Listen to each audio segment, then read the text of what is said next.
श्री कृष्ण जी कहते हैं, किसी को वक्त दो तो ऐसा दो कि आपके साथ बिताया हर लम्हा उनके चेहरे पर प्यारी सी मुस्कान लाए। जहां पर इंसान को हर बार परखना शुरू कर दिया जाए, वहां रिश्तों में दरारें आने लगती हैं। तो आप ऐसा कोई भी काम न करे जी हर एक रिश्ता में दरार आए। इसलिए कोई भी इंसान को परखने से ज्यादा उसे समझना जरूरी। कमियां हर इंसान में होती है, पर उन कमियों को धीरे धीरे दूर करने का प्रयास करें, ना कि अपने विचार उन पर थोपने लगे।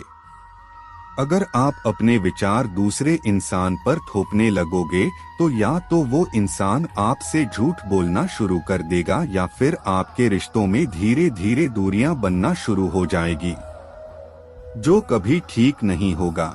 रिश्तों को संभालना आज कोई खेल सा हो गया है। आज ऐसे लोग भी हैं जो थोड़ी सी भला बुरा कहने पे रिश्ते टूट जाते हैं, जो ऐसा नहीं होना चाहिए। कई बार एक दूसरे की गलतियों को नजरअंदाज करना भी जरूरी है, क्योंकि बिना कमियों वाले इंसान को ढूंढोगे तो शायद अकेले रह जाओ। कई बार जिंदगी में बहुत सोच समझकर लिए गए फैसले भी गलत साबित हो जाते। आपकी गलती होने के बावजूद भी अगर कोई इंसान आपको गले से लगा ले तो वह इंसान कहीं ना कहीं रिश्तों की अहमियत जानता है। अगर कोई इंसान अपने वक्त में से वक्त निकालकर आपको वक्त दे तो समझ लेना आप उसके लिए बेहद खास बातों को अधूरा ही रहने देते। सुना है, बातें पूरी हो जाने पर अक्सर लोग खामोश हो जाया करते हैं। इतने भी मत बदल जाना कि लोग तुम्हें पहले जैसा देखने के लिए तरस जाएं। दूरी का एहसास तो तब हुआ जब मैंने कहा मैं ठीक ही, और वो सच मान बैठे। रिश्ते तो वही निभाए जाते हैं जहां कद्र एहसास की हो, क्योंकि एहसासों के कंधों पर टिके रिश्ते ज्यादा देर तक नहीं चलता। क्यों होते हैं कुछ ऐसे रिश्ते जिनके चले जाने से हमारी मुस्कान भी चली जाती है। कुछ रिश्ते ऐसे होते हैं जिन्हें ना तो हम छोड़ सकते और ना ही अपना सकते हैं, जिसके बिना नहीं जी सकते हैं। जिंदगी उसी से दूर करने में लगी हुई है। झूठे तो हम भी बहुत है। जरा हाल तो पूछिए, समझ नहीं है इनमें इतनी की जान सके कौन शख्स कितना पूरा है। पर लगता है कि हर शख्स किसी ना किसी चीज से अधूरा है। बातें ही ऐसी होती है, किसी को आत्मसात करने जैसा शब्द ही अब केवल बचा है। इसकी आत्मीयता तो न जाने कब की मर चुकी है। कलयुग में बस बना बनाया रिश्ता चल रहा है। अब रिश्ता इतना कमजोर हो गया है कि हल्की सी चोट उसे तोड़कर रख देती है। भगवान कृष्ण ने कहा है कि किसी भी रिश्ते में खटास तब उत्पन्न होता है जब दोनों के बीच की सीमाएं टूटती हैं।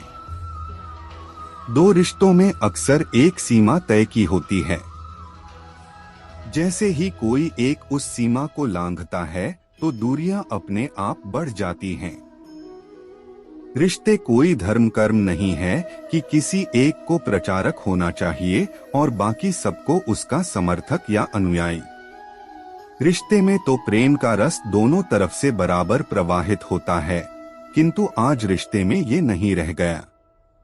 जब भी रिश्ते में कोई एक स्वयं को आवश्यकता से अधिक महत्व देता है और दूसरे पर अपना निर्णय थोपता है, तो बहुत दिनों तक उनका रिश्ता नहीं चलता।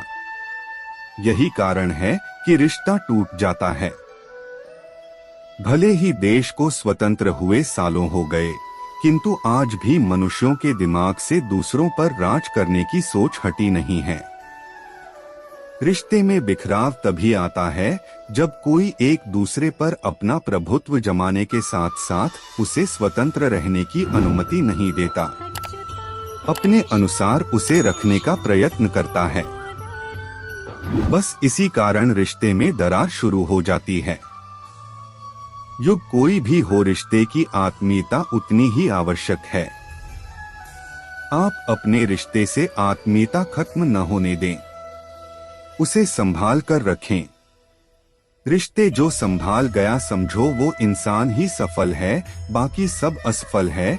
तो आप रिश्ते को स्वीकार करें और प्यार से संभाल कर चले तो जीवन की सारी खुशी इसी में है।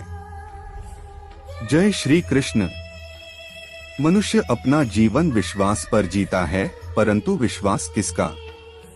महापुरुषों की कही बातों पर, ग्रंथों में लिखे ज्ञान पर, माता पिता की सीख पर, या मित्रों के दिए गए निर्देशों पर, या फिर मेरी कही बातों पर? ये सब विश्वास अपूर्ण है जब तक आपको स्वयं पर विश्वास ना हो। यदि विश्वास करना है तो पहले अविश्वास करने के विज्ञान को भी सीखना चाहिए। आप किसी की बातों पर विश्वास मत कर, आप अपने मन से पूछे, अपनी अंतरात्मा से प्रश्न का, और जो उत्तर मिलेगा वही सबसे उचित होगा। जब आप अपने मन, अपनी अंतरात्मा पर विश्वास करना सीख जाएंगे तो नीति, ज्ञान सब आपके भीतर से स्वतः उमड़ेगा। और यदि आप स्वयं पर ही विश्वास ना कर पाए तो धर्म ग्रंथों में लिखे श्लोक, महापुरुषों की वाणी, माता पिता के सिख या मित्रों का निर्देश कोई लाभ नहीं दे पाए।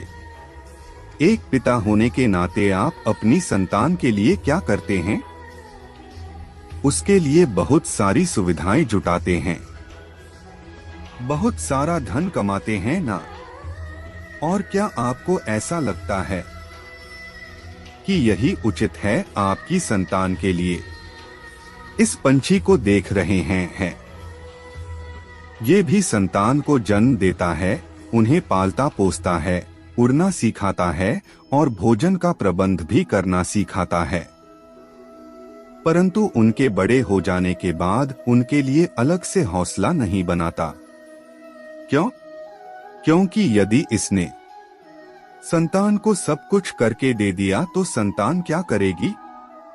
वो अपनी संतान को तब तक भोजन कराता है जब तक उसकी संतान स्वयं भोजन का प्रबंध करने में सक्षम नहीं हो जाता। और उसका लाभ ये मिलता है कि उसी की भांति उसकी संतान आत्मनिर्भर बनती है। इसलिए अपनी संतान को उतनी ही सुविधाएं दे जितनी आवश्यक है। मोह को त्यागें, आपका मोह उन्हें कभी आत्मनिर्भर नहीं बनने देती। अपनी संतान को कर्म करना सिखाई। यदि आपके संतान कर्म करना सीख गई तो वो धन स्वयं